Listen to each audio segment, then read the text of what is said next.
The First National Bank of Oklahoma City failed. It was the second largest bank failure at the time. There's a lot of things we did. Mine was trying to spend the first 3 weeks just trying to visit with every single employee and listen.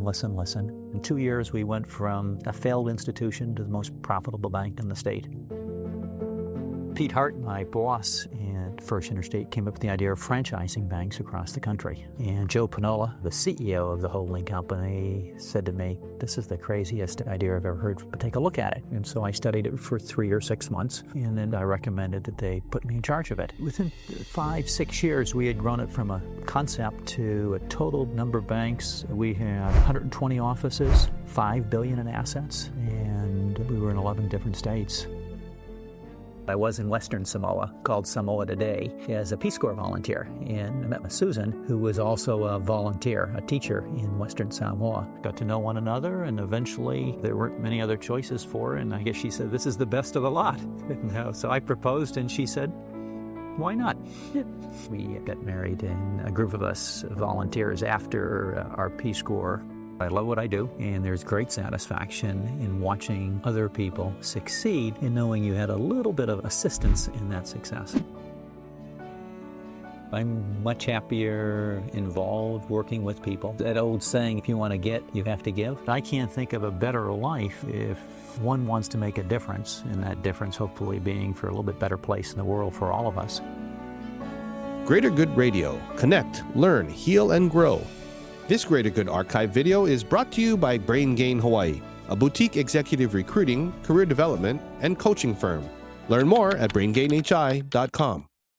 Welcome to Greater Good TV, where leaders inspire leaders. I'm your host, Evan Leong, and with me is my co-host, Carrie Leong. Thank you, Evan.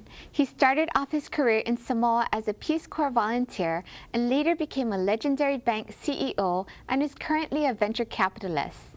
In the 80s, he was sent in to turn around and save First Interstate Bank of Oklahoma, which at the time was the second largest bank failure in the country. In the 90s, he turned around Silicon Valley Bank and turned their market cap from $63 million to over $3 billion, and Forbes magazine named him one of the 50 most powerful dealmakers. He's the co-founder of the Entrepreneurs Foundation of Hawaii and the Kipapa Lecture Series at the University of Hawaii. Please welcome to Greater Good TV, John Dean. Welcome to our show, John. Well, pleased to be here, Carrie.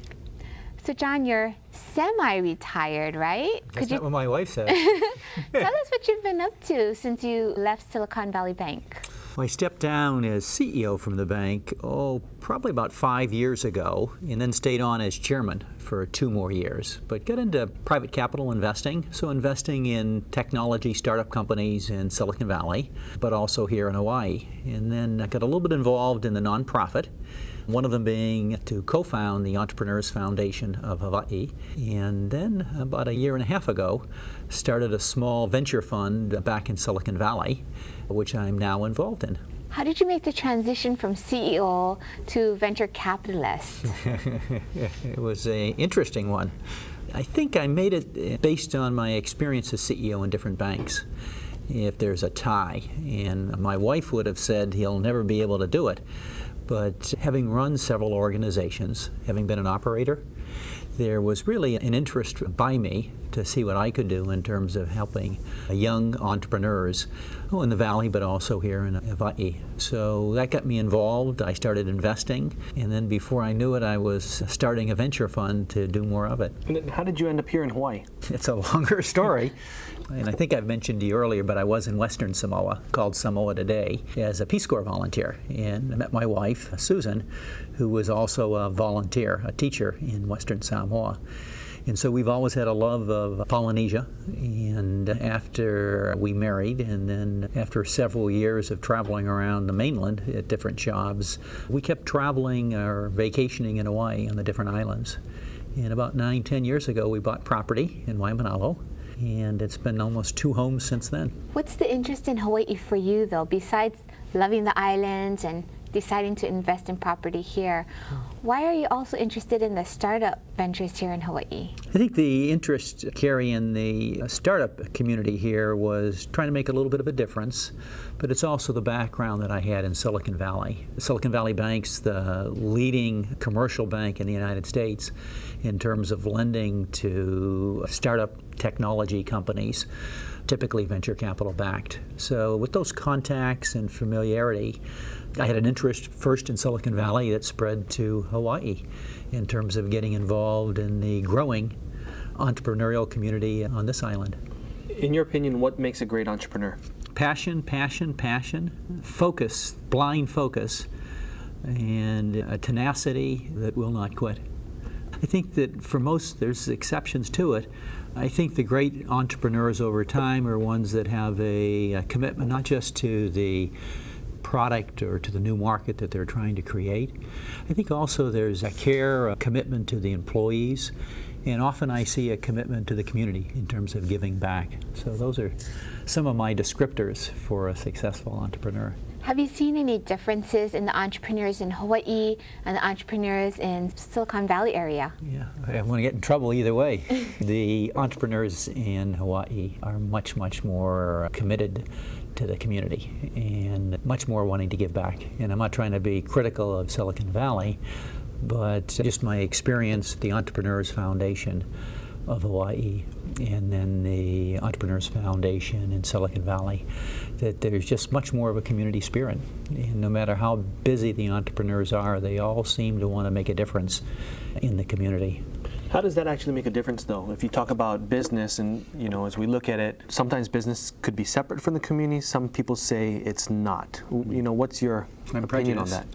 Which is, I believe strongly that the great companies are those that have not only a business plan, but a core commitment to values, whatever those values might be.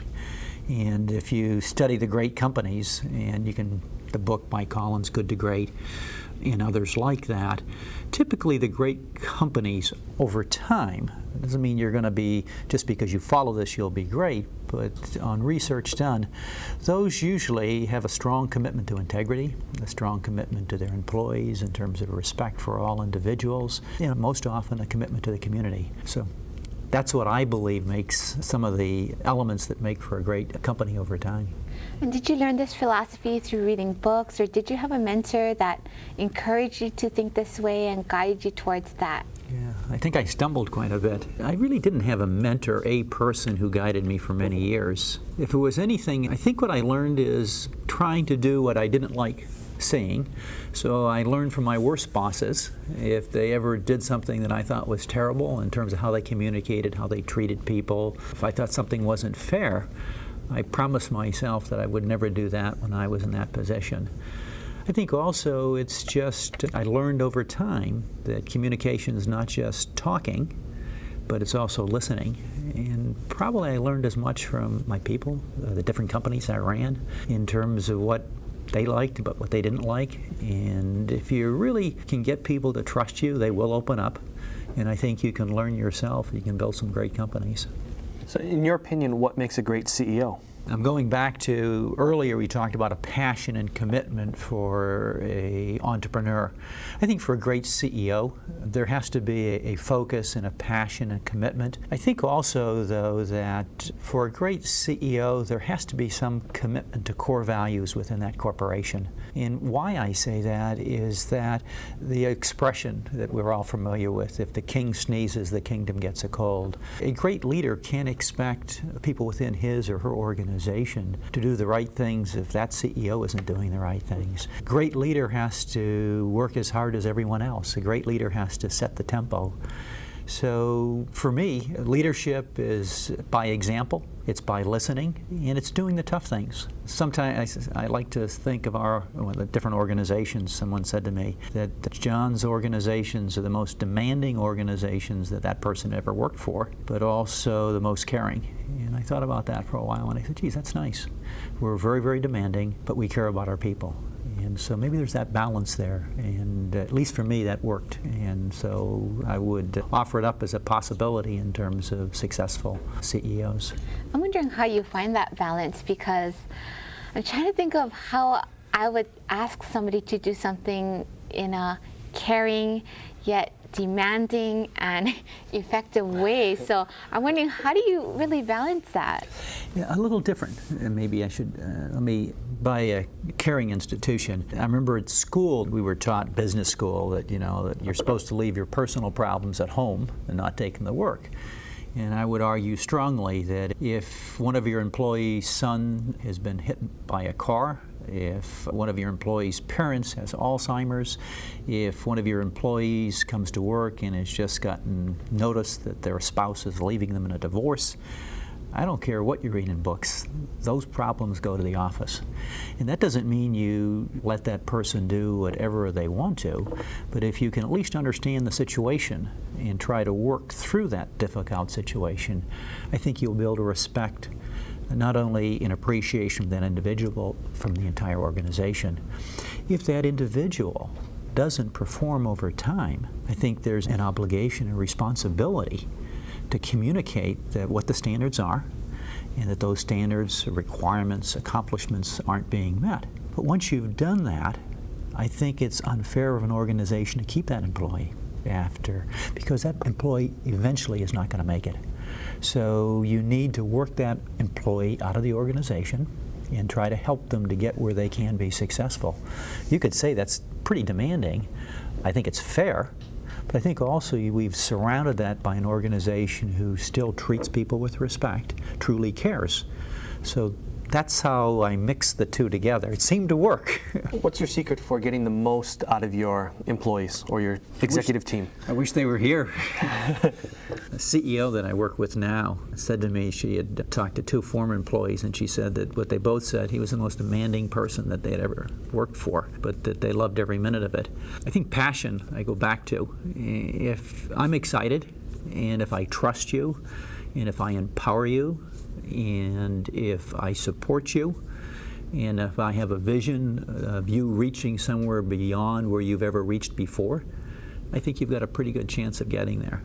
So I think it has to do with trusting, willing to let people fail, but helping them to get up and try again, and trust. Trust goes a long way in an organization. Well, how do you actually build that trust? I mean, there's kind of the obvious, but I think how do you build trust in a relationship? I think it's over time, and it's through example, and it's through some tough experiences.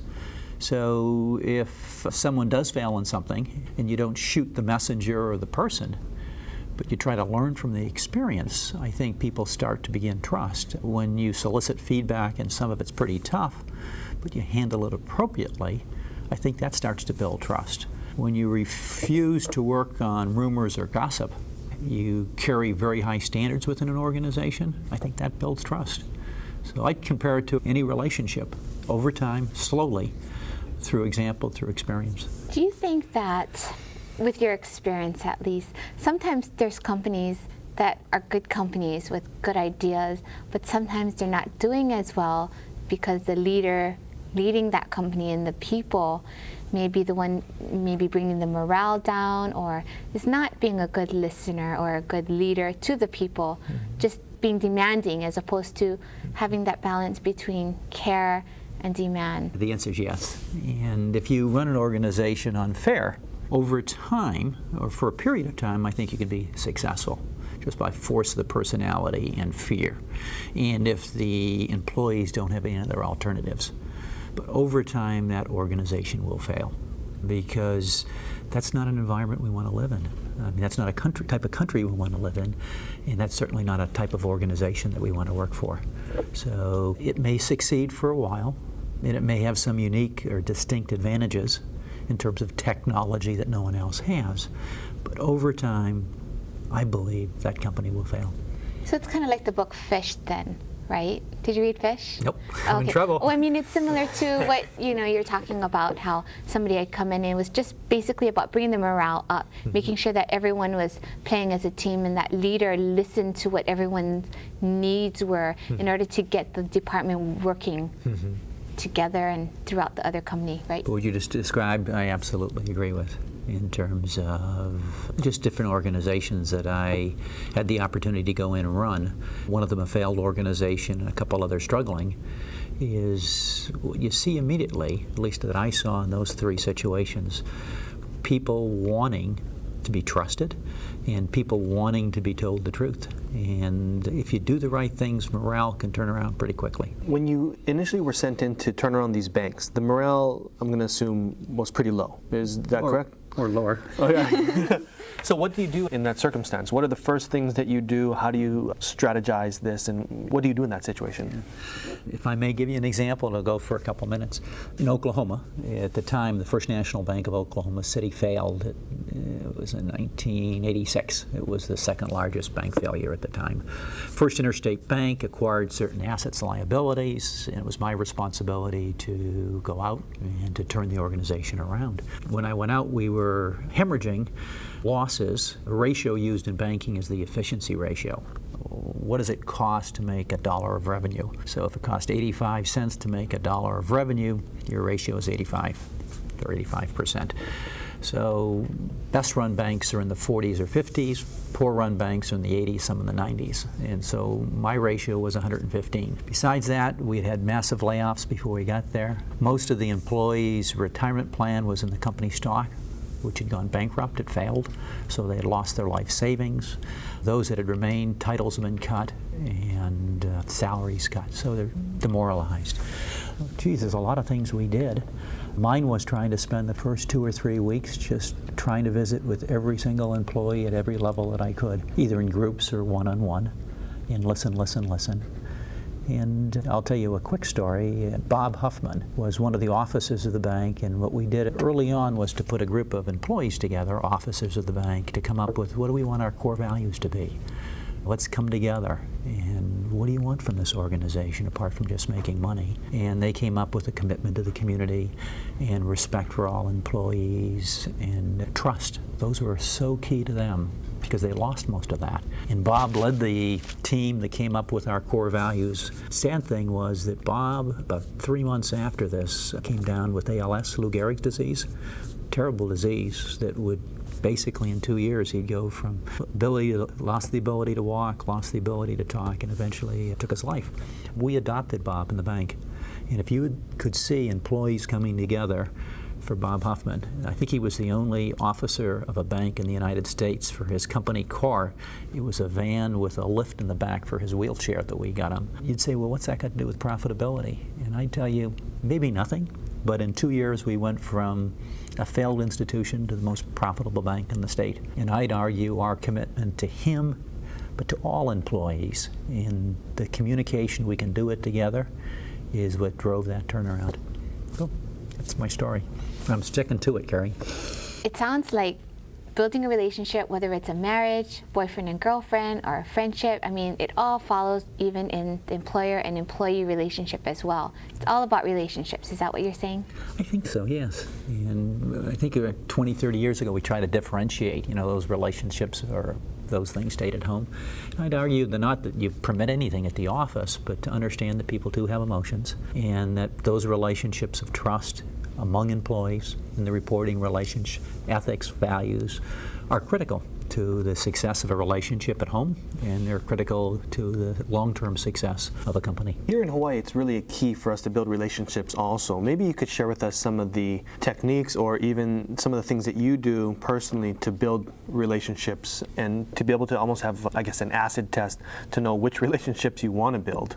You're talking within a company, when I run a company, or just when I form any relationships? Just kind of both. A few months back, some of your associates had come down, and the whole trip was built around building relationships.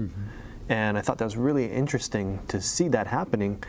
I just want to get your perspective on that. I'm also a believer of Myers-Briggs, which is a tool. There's several tools in the marketplace that basically help people better understand themselves in terms of preferences. Extrovert, and the Myers-Briggs uses extrovert, introvert, sensing, there's intuitive, feeling, thinking, a host. And all it's trying to say is that we are born with some preferences.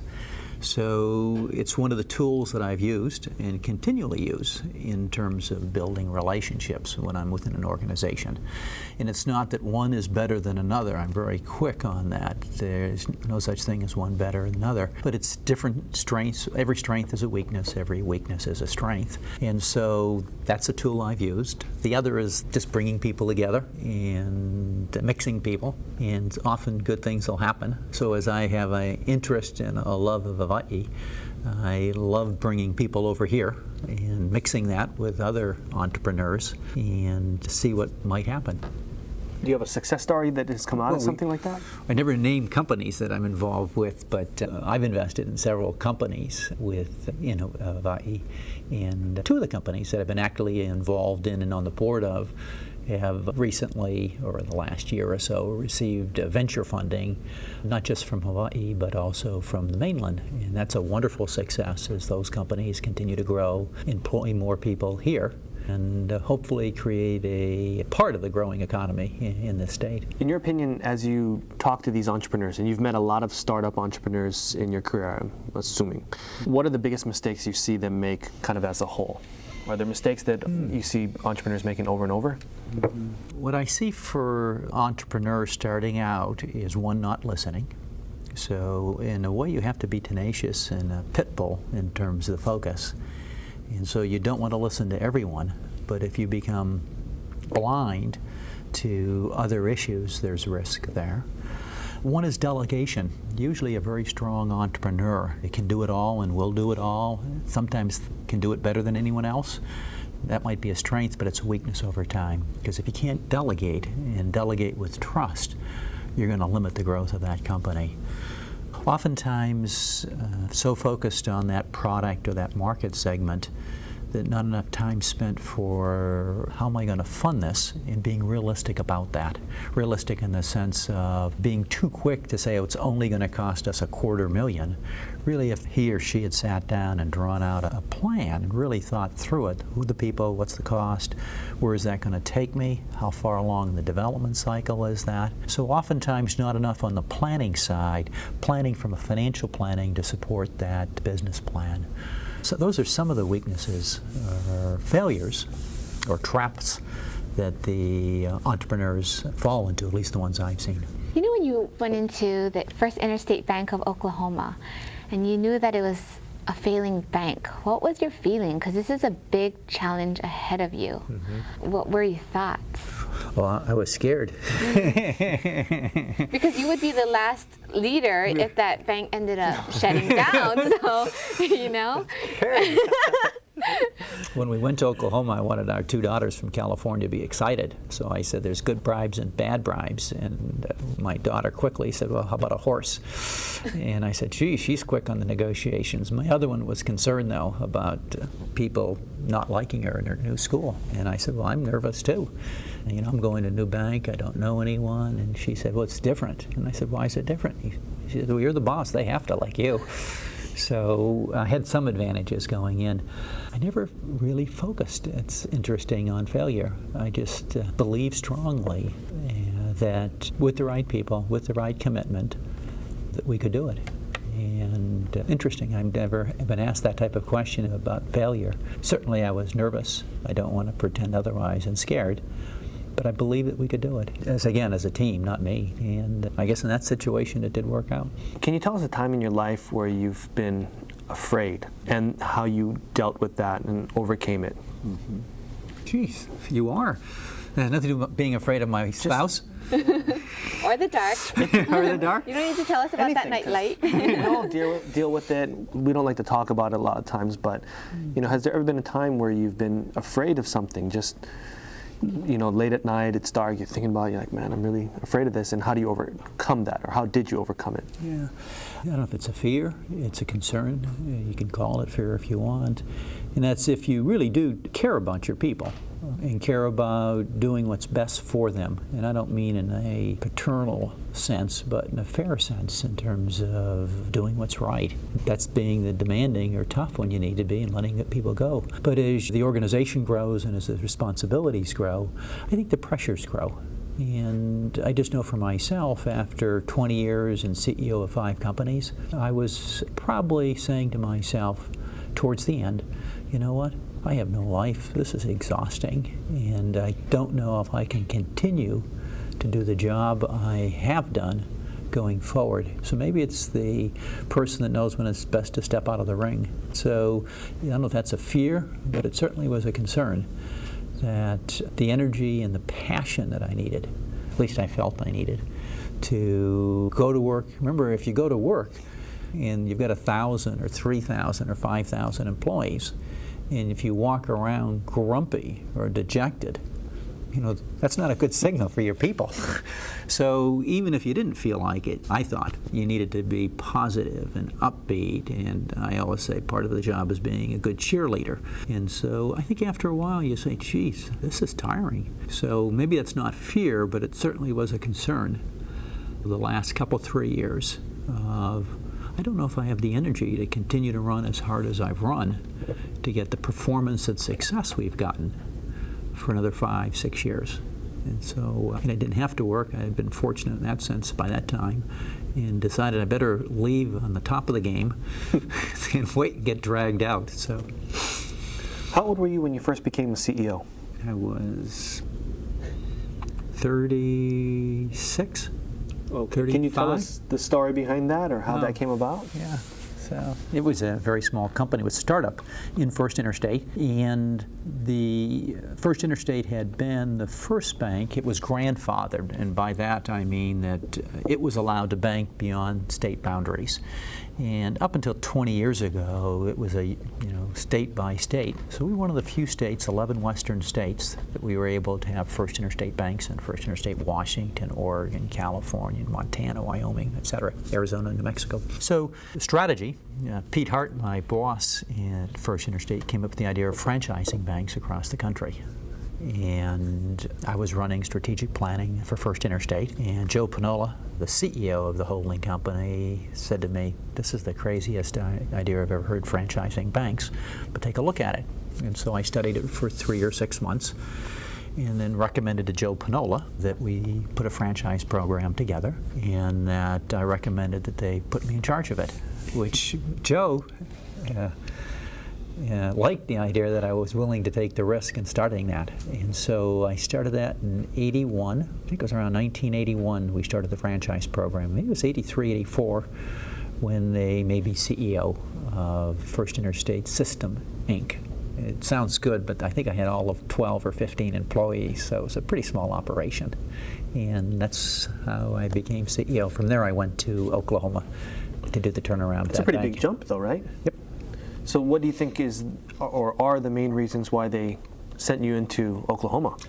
At the time, First Interstate was a great organization doing very well in terms of performance. Without that, we wouldn't have been able to franchise banks, which was really to adopt our name, logo, graphics, colors.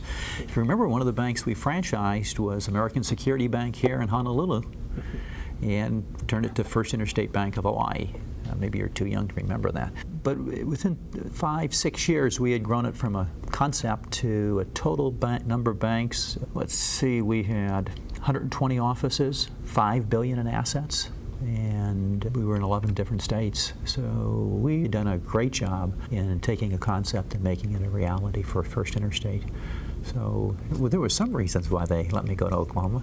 So Entrepreneurs Foundation, you did mention that you wanted to involve the community, have a community philosophy involved in building a business. Could you share with us a little bit about Entrepreneurs Foundation? Because that originally started in Silicon Valley, correct? Yes, thanks for asking.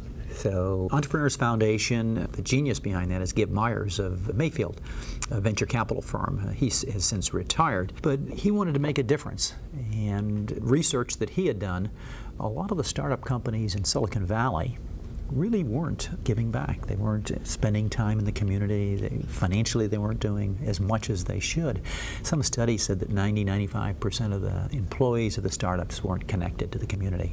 And the response is they don't have time. They're 24/7. So he came up with a very novel idea, which was to go to those companies, to the CEO, and to ask them to donate some of their stock, $50,000, $100,000 worth of the shares at the last round of financing, and gift that to the Entrepreneurs Foundation Silicon Valley. And then in return, the foundation would work programs for the employees, because these are small companies still, to allow them to do, at the holiday season, some sort of food drive, the Christmas in April that has another name today, and so help them in getting involved in the community. Now the value to the company, twofold, is the gross up when there's a liquidity event, the sale of that company or an IPO. Then for tax purposes, if you were that Silicon Valley company and had gifted 50,000 of your shares, let's say it's the Evan and Carey Corporation, and gifted 50,000, let's say the value of that at the liquidity event was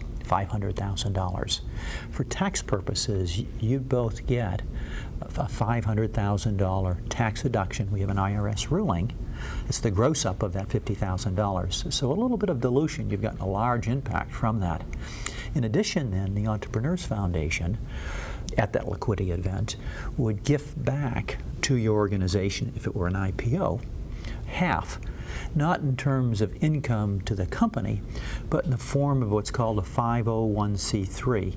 So you'd have your own nonprofit organization that would seed you as you grew and assist you in getting more quickly involved in giving back to the community. Now, if you ended up not going IPO, but let's say just selling your shares or selling your company to a third party, then instead of us giving that half of that original gift to the acquiring institution, we'd gift it to the community foundation, but to be run by the two of you. For here, it'd be the benefit of OI. So I was a founding director, very much involved with GIB, actually went into the Entrepreneurs Foundation for 6 months in a turnaround situation, but then wanted to do that in Hawaii and have been very active. Leanne Miyasato is our executive director. We have some wonderful companies as part of that. Hoku, Dustin Shindo, is a company that went IPO, so you're familiar with that. Patrick Sullivan, Ohana, Tina Fitch, and there's just a whole, I wish I could go through a CIS guy, Kevin Sipneski, but a great group of companies, all who have contributed gifted stock to the Entrepreneurs Foundation of Hawaii, which will someday, and hopefully at a very large premium, be used for helping the community in the state. Is most of that purely charitable, or do they also get mentoring from your organization and so on? Well, the program is one of community and involvement in the community and the tax deduction I mentioned to you.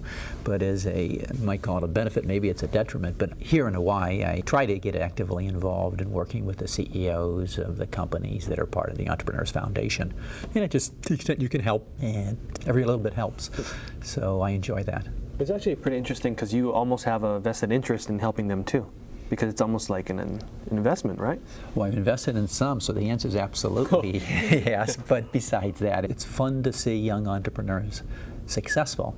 And it's even nicer when you see those entrepreneurs as committed in giving back to the community. So is this a good organization to join if you're a CEO or a leader of a business, so that you can get involved in the community this way and you folks assist in guiding to get involved and build your business and the community involvement at the same time? Absolutely.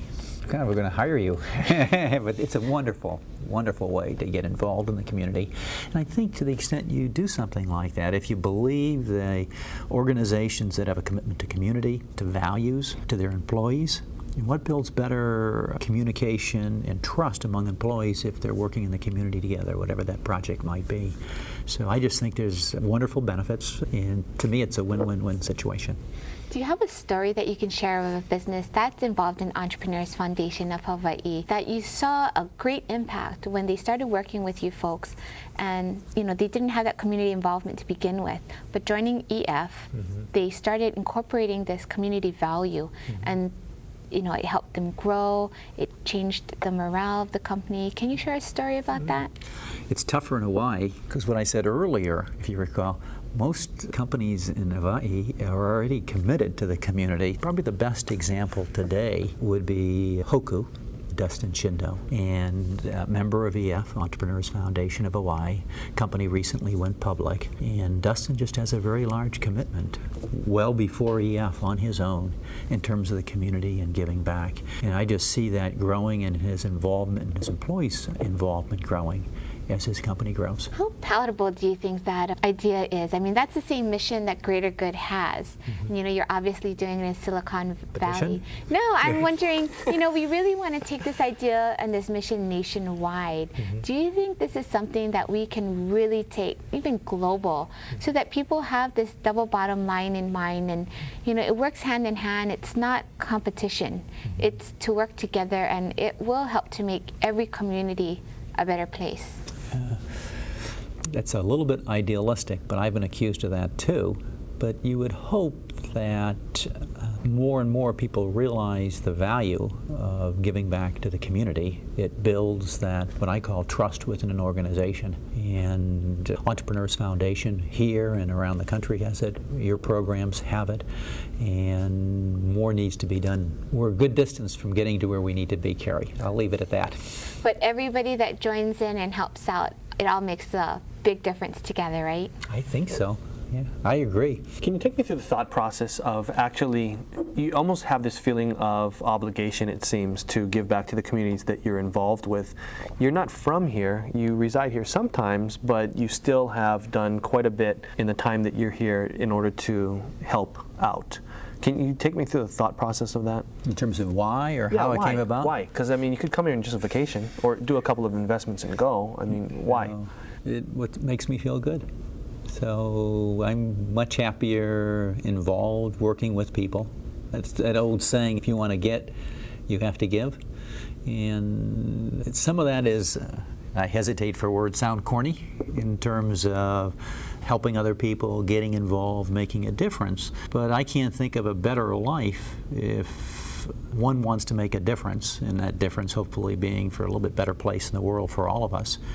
That if we focus on ourselves and those around us, making a positive difference, doesn't mean we don't trip a little bit each day, but I think if we all did that, I think we'd realize how much more enjoyable that is than just coming over here. And I do like to swim, and I love the ocean and everything else, although I'm not a golfer. I just am more challenged and feel better about myself. So I'm stumbling a little bit for words and how to describe it, but I love what I do. And there's great satisfaction in watching other people succeed, in knowing you had a little bit of assistance in that success. How old were you when you first got involved with community giving? Probably my parents impacted that, which was a compliment to them. And then growing up, very much involved in giving to the community in different aspects. And probably, though, didn't get to enjoy it as much as I should until I got into business and realized the impact it had on bringing employees together. And if they're making a difference in the community and they're doing something to help, that builds a trust with an organization. It's hard to describe.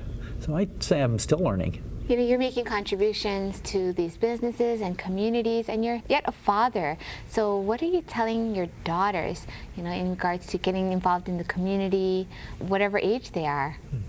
My wife, Sue, and I have started a family foundation probably 10 years ago, Emmett R. Quady Foundation, after her father. And our daughters are involved with us. So it's really through the foundation we're trying less to force and more to encourage their participation. So they get to make grant requests. They come before the board, and we have a rotating board. They present. But they need to do a bit of research in terms of not only gathering the information of the 501c corporation and the financials and the purpose, but then to present why this is a good contribution for our foundation to make. In terms of in the community, they interestingly and fortunately they are very much committed and involved. But it's been almost, I think, through example rather than by coaching or pushing it all. So one very much in the arts and loves the arts, and the other very much with animals as a recent graduate of a veterinary school. I was thinking when you're explaining that homework, schoolwork, I mean, they're basically doing homework for you if they have to research all these things. I mean, gosh. They don't have to. It's just if they want to make a grant into the community, they've got to demonstrate a little bit of work. And then that's where they show their passion, something Yes. that they truly believe in. So that's awesome. Can you tell us your fondest memory from the Peace Corps in Samoa? Yeah, well, my wife said she'd marry me. Now what? Well, tell us about it. No, not that one. That's a secret. You could share with us the proposal. Well, there's two stories. One story is mine, that no one believes that she chased me around the island. And the other is that I proposed to her, which is the true story. And that is one of my great stories. Apart from that, I think probably one of my fondest memories is growing up. If I could share that, I'm thinking of Margaret Mead, her book on Samoa. But growing up in Samoa, I was 22, 23 at the time, and I'd lived in France for a year and learned another language. But what it allowed me to do is that country pulled me out of my culture, and it made me look at everything that I was doing in the United States in a different way. And I think the gift that that country gave to me is a better appreciation for the differences, for cultures around the world, and a respect for people. So if there's one thing that I would take from that, it's a much healthier respect for people of different languages, different races. Can we hear about the proposal? Sure. So I was a volunteer in Western Samoa Treasury Department and had a wonderful experience and a challenging job opportunity there. And she was a teacher at Teacher Training College, and so we met in the post office of the Peace Corps building and got to know one another, and eventually there weren't many other choices for her, and I guess she said, this is the best of the lot. So I proposed, and she said, why not? Then you got I said, married? why not? That's a heck of an answer, isn't it, Carrie? Married in Samoa? No, we got married, and a group of us volunteers after our Peace Corps 2-year stint. We spent about a half a year, half a dozen, 9 of us traveling around the world, then came back, and then Sue and I married in California, and then we went east, her to law school and myself to business school. So, you've had a lot of life accomplishments. You found your wife, you have 2 beautiful daughters, and then you helped all of these banks turn around, be successful from where they were. What would you consider as your greatest life accomplishment? That's a tough one. Would have to be marrying my wife, especially if she's going to watch the show, right? But I don't know if there's a greatest accomplishment, but it would start with family. So obviously my wife of 30 some odd years. After 30 years, you don't have to remember how many. And then it'd be, I have 2 wonderful daughters. And the most important thing I can say about both those girls are that they have wonderful values. And what more can a parent ask? So I think that's where I'd start. And then I could tell you lots of other things outside of family that have been wonderful successes, but I think it starts with family. Would you consider yourself lucky? Very lucky. Is there anything within your lifetime, whether it's career or personal, that you would consider redoing if you had the opportunity to? No. And I've made mistakes, but that was part of learning. What would you say has been your greatest life challenge, and then how have you overcome that? Overcommitting, never enough time to do everything, and managing that better. And that's still a challenge today. So what advice could you give people who have maybe the same challenge? Am I looking at one? Do the best you can, but part of it's because of passion, and that's not all bad. But at some time you can get out of balance. And if your spouse starts sending you signals, if your friends start sending you signals, you need to listen. If there was one key message that you would like our viewers to get today, what message would that be? For them to get to know who they are, what drives them, and to the extent they'd like to make a difference. And then can you tell us about your favorite childhood moment or memory? Probably getting elected president in the 6th, 7th, 8th grade of my class was probably a favorite moment for me that I can remember. It comes to mind now. Ask me tomorrow, it may change. Was that for 3 years? I think for a couple, 3 years there. Yeah. Why was that your favorite? It just came in. I didn't ask it to come, so I hadn't been asked the question. But I just remember how proud I felt in terms of my fellow students electing me. And your first taste of power. Hopefully I learned from it. Can you tell us a little bit about the Kipapa lecture series at UH and why it's important to you and how it adds value? The Kipapa series at the University of Hawaii is a program sponsored by the university and that I am involved and work very closely with in terms of bringing speakers to Hawaii. A large focus of that has been on venture capitalists, but also service providers to the technology sector, to entrepreneurs. Guy Kawasaki, probably one of the more famous entrepreneurs known here in Hawaii, and then other speakers, other entrepreneurs that have created great businesses, and letting them share their stories, their successes, what was important to them, what drove them, and then allowing that audience to really open up and ask questions. And so I think it's a great program. Vance Rowley, the Dean of the Business School, has been a wonderful supporter, and I've enjoyed working with him and others there. Well, thank you so much, John Dean, for joining us today on Greater Good TV. Thank you for having me. If you resonate with Greater Good Radio, please join our community at www.greatergoodradio.com, where you can get access to exclusive content and offerings. Hope to see you soon.